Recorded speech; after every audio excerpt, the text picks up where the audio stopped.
Hoje eu vou mostrar todos a minha coleção de dinossauro.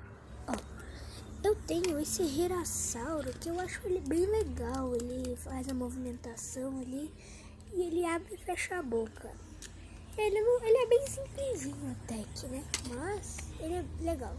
Eu tenho esse Tupandactylus que ele é voador, daí ele também abre e fecha a boca. Ele é bem legal, eu acho ele bem legal. Daí também tem esse espino, né?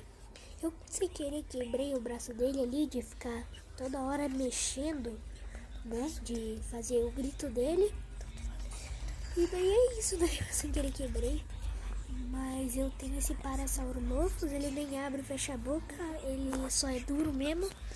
Daí eu sempre brinco que ele é a presa nos meus vídeos. Vídeos não,